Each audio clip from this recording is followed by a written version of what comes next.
Magusa was gone. I wonder where he is now.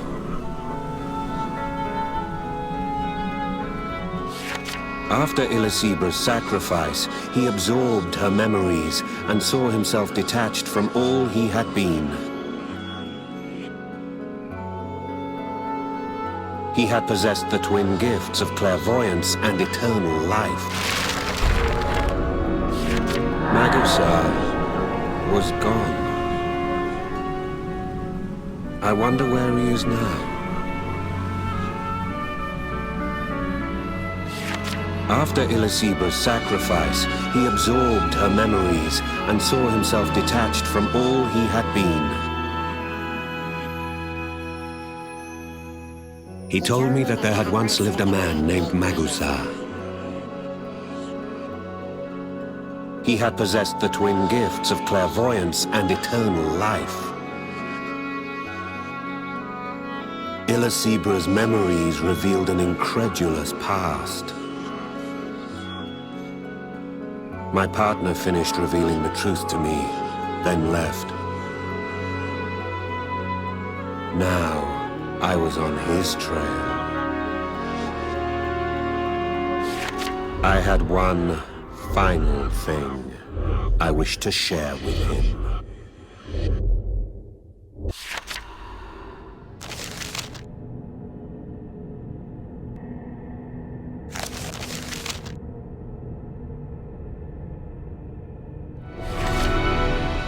The truth had been cruel. There had once lived a man named Magusa. He sacrificed scores of victims in order to remain ever young. Then a nameless sorcerer defeated Magusa, ridding the world of this baneful threat. By all rights, that evil sorcerer Magusa should have died at the hands of this nameless hero. The man who had traveled with me for so long and who said his name was Magusa, just who was he? My partner's face filled with anguish and confusion, as though on the verge of madness. One day, until the end of the world.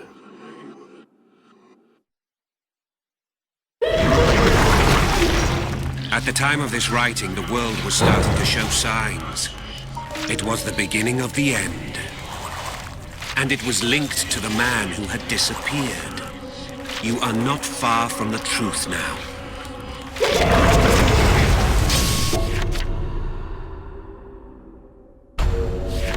He said that the nameless hero who defeated Magusa used the sacred chalice to revive the victims. The sacrifice he offered up was the body of the fallen Magusa. The world was restored, but the sorcerer went mad, burdened by the curse of Magusa. Magusa's spirit now dwelt within his right arm. The force of Magusa's presence overwhelmed the hero's mind, and he began to believe he was Magusa.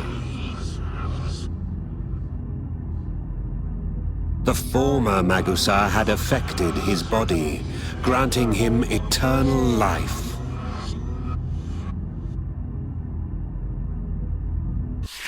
He came to view his immortality as something that he was born with. Weary of the burden this immortality placed on his body, he went in search of the sacred chalice. And then he met me.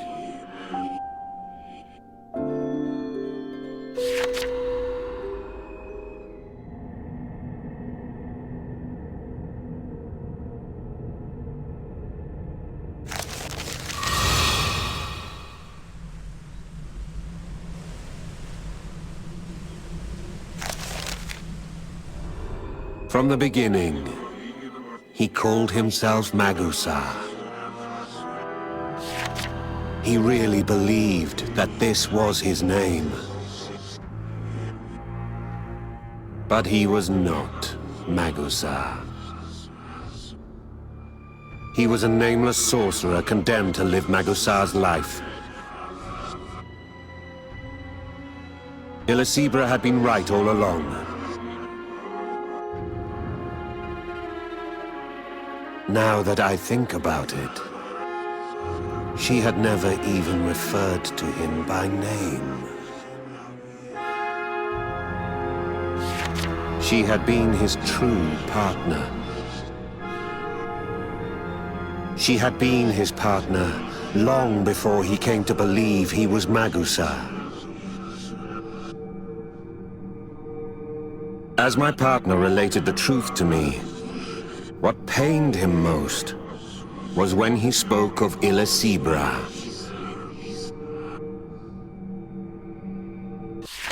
Yet he had forgotten that she, his true love, even existed. It must have pained her so. This is all my fault. That is how he said it. One day, until the end of the world.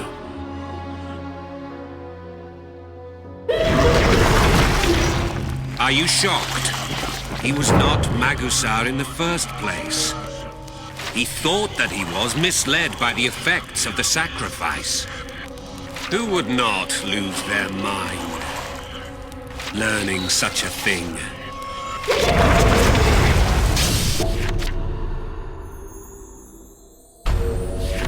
The nameless sorcerer that had been Illecebra's partner was now mine, however murky his memories might now be.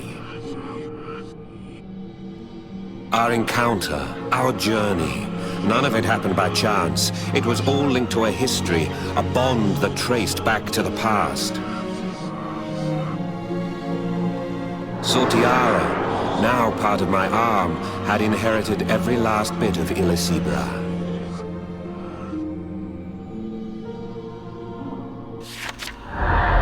A fleeting reunion. Long ago, two sorcerers took a journey together. Their memories, and the memories of those that they absorbed, have become our own, taking root in the subconscious. Does this make our bond, in part, the bonds of other individuals altogether? When I finally found my partner, he was in a terrible state. Clearly, quite some time had passed since his last sacrifice. Only a sacrifice could save him. I went and sought such a beast. I had something I had to share with my partner. I needed to say what I could not say to Sortiara. She had died before I could tell her how I felt. I would never repeat this mistake. I would refuse to allow my partner to die before I had done this. This I vowed.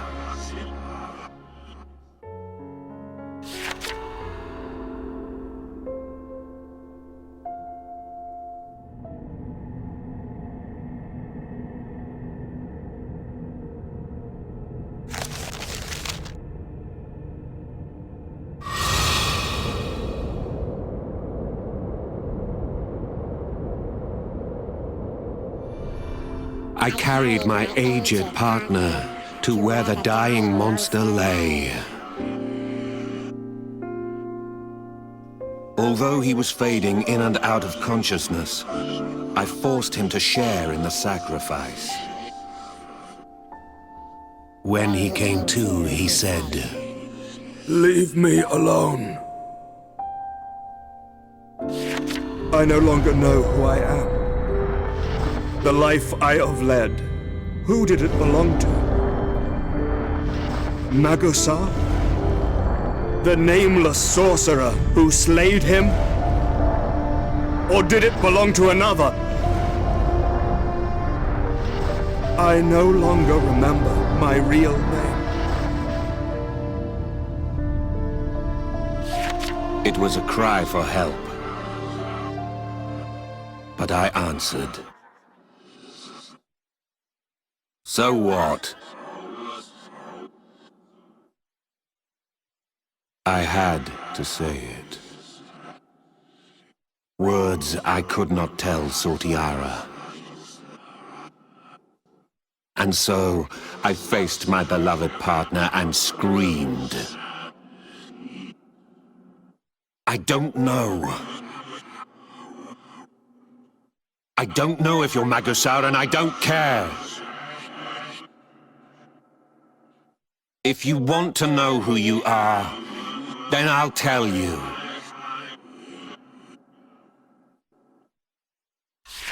You're my partner. You're my companion.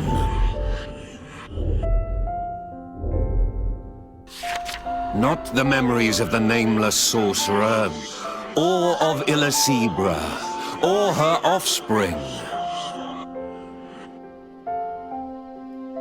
I would have strayed from the path of a humble sorcerer. The time we spent together. Those memories only belong to you and I.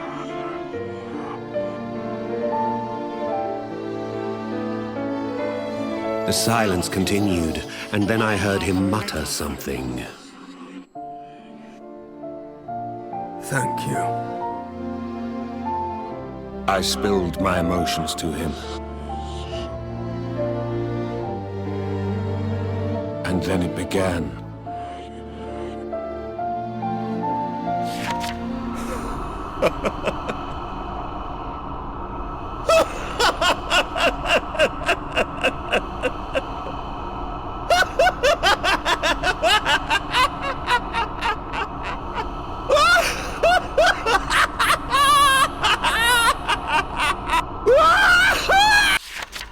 Without warning, he burst into hysterical laughter. Fate had made fools of us both. That was all there was to be said. It was he who saw it. A curious white shining goblet. One day, until the end of the world.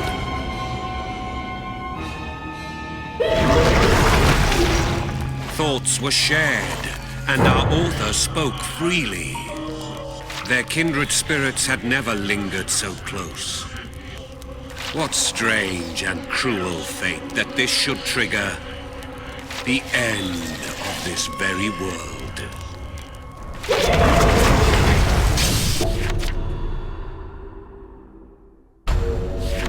This was it.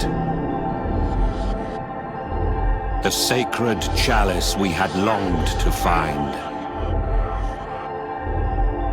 Why did it appear to him alone?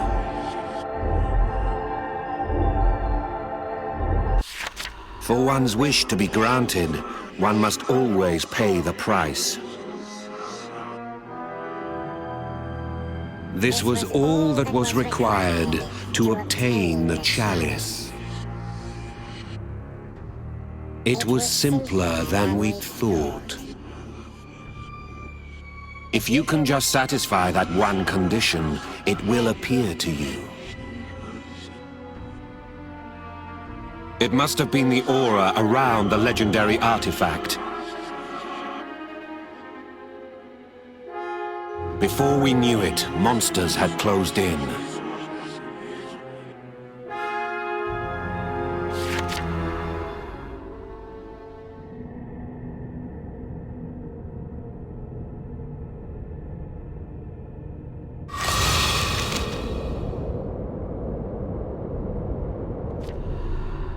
He had found it, at last. The price that matched his wish. You are my faithful ally, but much more, you are my friend. He spoke directly to me. I had spoken my true feelings, and they were accepted. With that, it all became clear. What he most desired was a normal body. I stood beside him, his irreplaceable companion. Now the scales were balanced. I never thought it would end like this. Sacrificing myself could ensure my partner's wish was granted. I had realized the truth. The apocalypse now close at hand.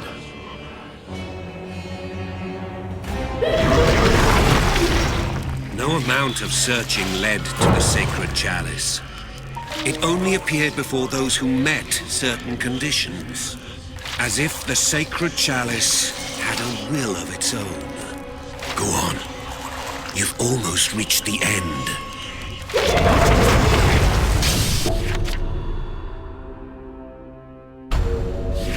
Does he have any doubts about this? Does he find himself torn? If he did, then maybe there is hope for me yet. There lies a beast within the hearts of men. A beast called greed. But now I saw that he had chosen to fulfill his desire. He had made his choice to sacrifice me, his true partner. I too would not be slain without putting up a fight. It was no performance this time.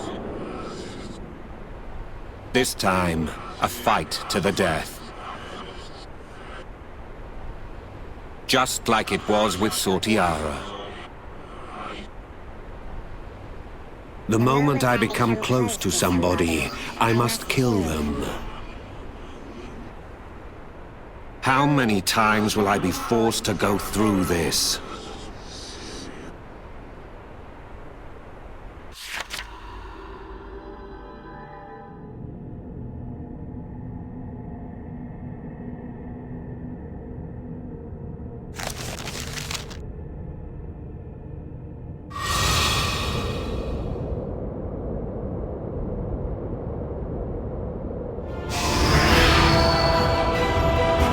You are my partner, and for that alone, you should be willing to die for me.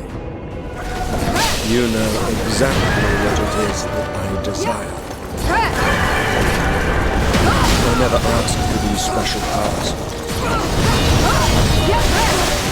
All I ever wanted was an ordinary body.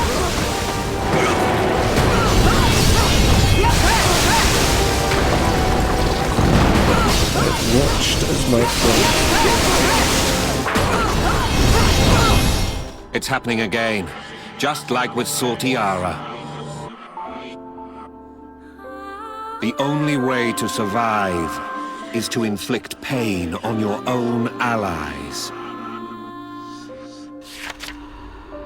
Sacrificing an ally to save oneself is no enviable task.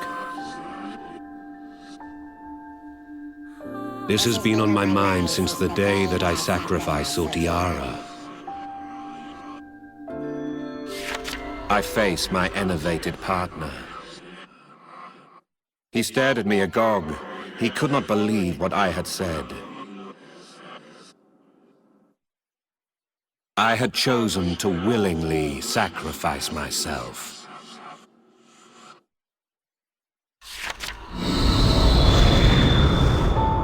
Ever since I had lost Sortiara, I could not forget her smile.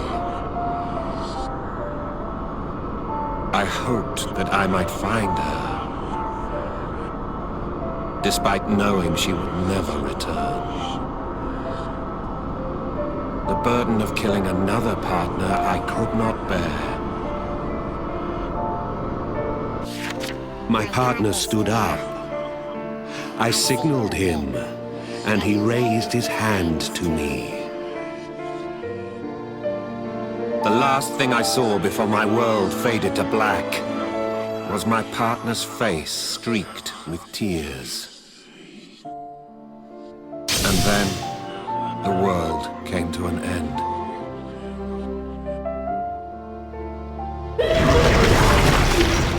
Your wish will be granted, but you must sacrifice an ally.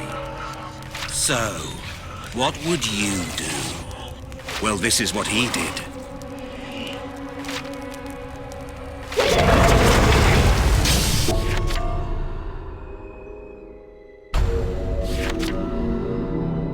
I was not sacrificed. Something stopped him from going through with it. I saw him walk away without saying a word, leaving me alone. And then, without warning, the world was turned upside down. Two forces had always fought for dominance within my partner. There was no way that one man could cope with this conflict. So it has come to pass, just as he said it would. He said a cursed sorcerer would wreak havoc on this world. I cannot stand by and let this happen. Preventing the end of the world. That has always been our goal, though things may have changed. We made a promise.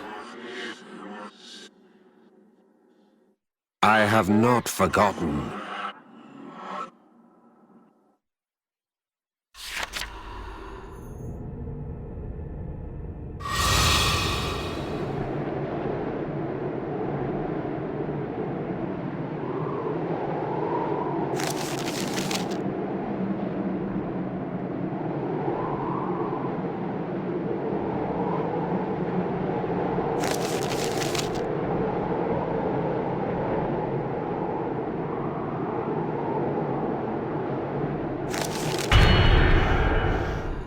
I think back to all that we had faced together.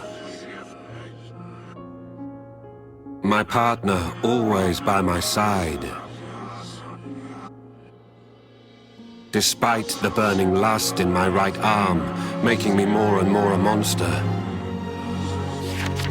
Only he could help me to forget the loss of Saltiara. If we had not met, I would have lost my humanity long, long ago. His presence had helped me time and time again. Now, it was my turn. I could not let my partner face this by himself. And so, I found him, though nothing remained of the man I had known. The world had come to an end, yet true feeling still survived.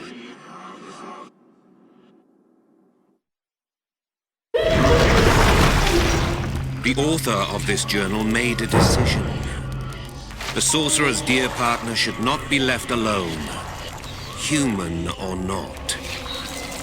They would be together, even in death.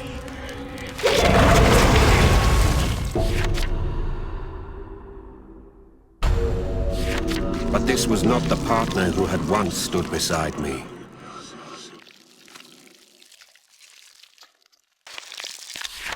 Now, he was no more than a beast, though gifted with immortal power. It was excruciating to see him with his essence destroyed. I knew he would never be the same. I felt keenly how much he must be suffering. It was my duty to give him a death worthy of a man. Once I'd killed him, then I'd kill myself. For I could not leave him alone. We would die together. This is what I wished for us. Had Elisibra felt the same way? It was an odd connection to make, for I had killed the sorceress myself. It ends here. The last stop of our journey.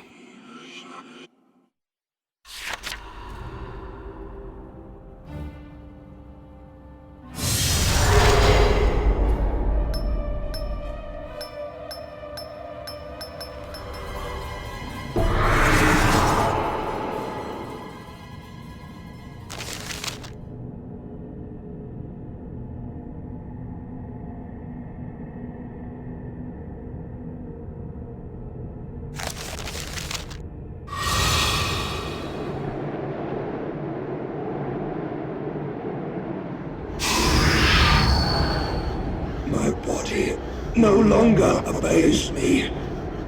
The evil within it awakes.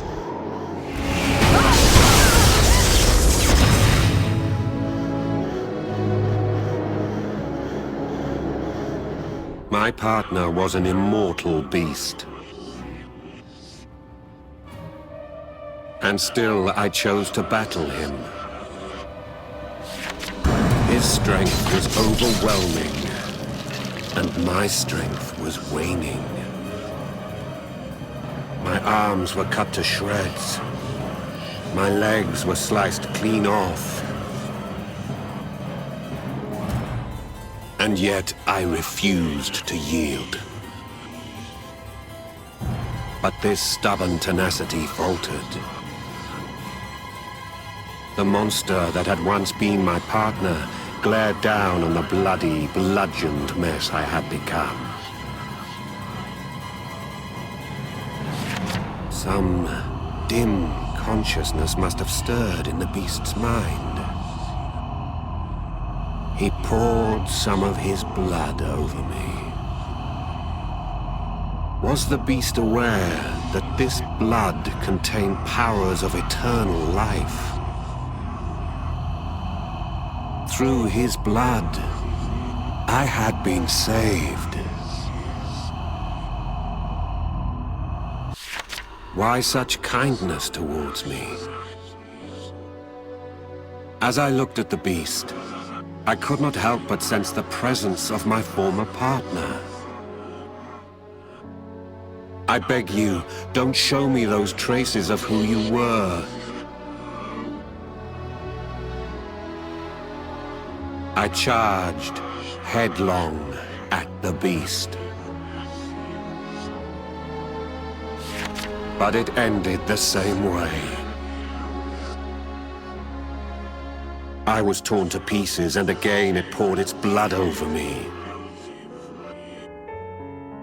The blood gave me near undying life and power. Why was this happening? Would this continue forever? The cycle went on. It went on and on.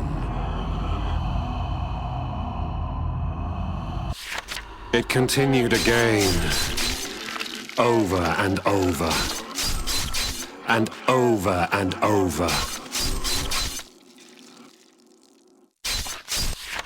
First the urge to kill, then a surge of mercy again and again.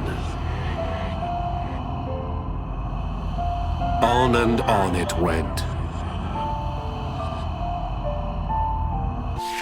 Day turned into night, then became day again.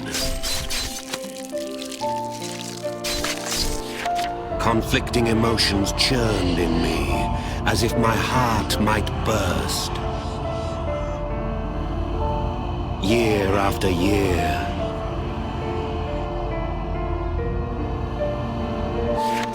year after year, year after year after year.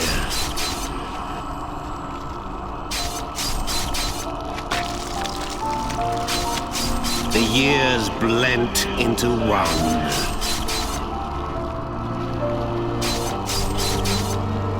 Year. How many times did we repeat this same routine?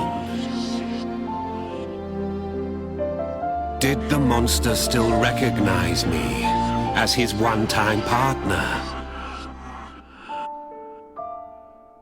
If he did, then all the more reason that we die together. I had to. I owed him that much. It was the least I could do for someone who had stayed by my side.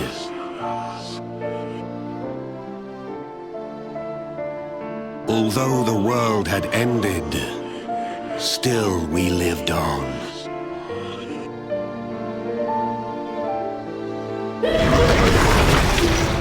And so it was that this world ended. But our story did not. There is still more to read. You've come this far. Keep on reading.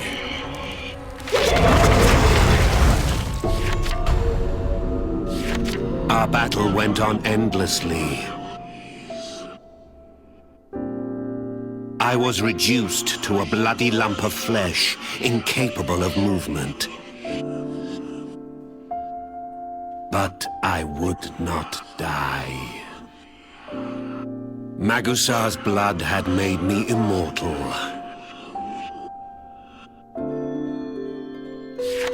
And in this condition, I came to know something.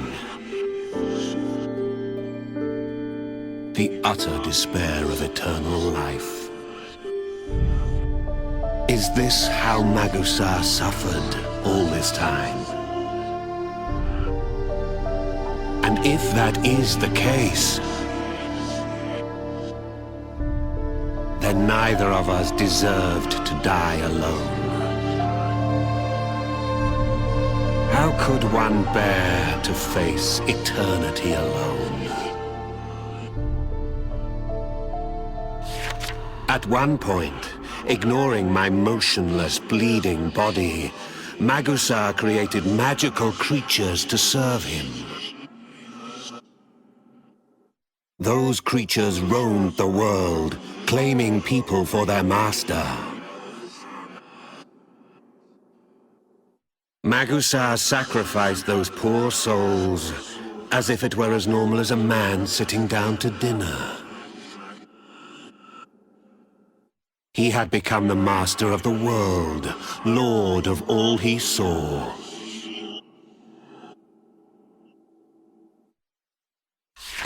As time went by, Magusar became surrounded by his sacrificial victims and the cells built to house them. And then it struck me.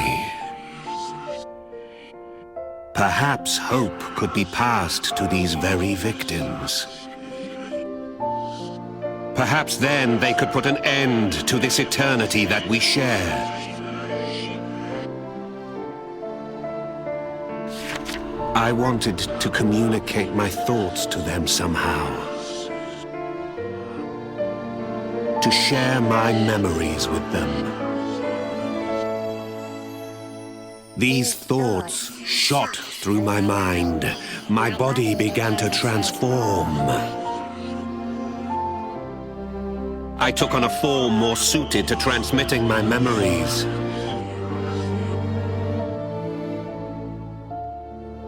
If only there was someone who could comprehend my words and had the courage to face Magusar. I would share all that I can with my own sacrifice.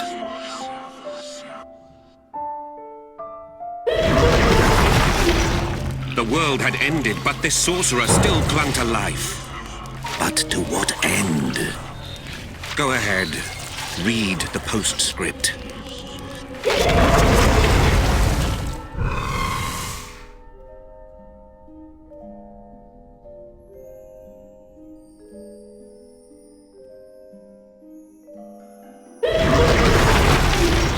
This is how my life concluded. Now the decision is yours, whether to face Magusar or not. Although it's not my place, I must ask you, please put my partner to rest. Kill Magusar. I beg you.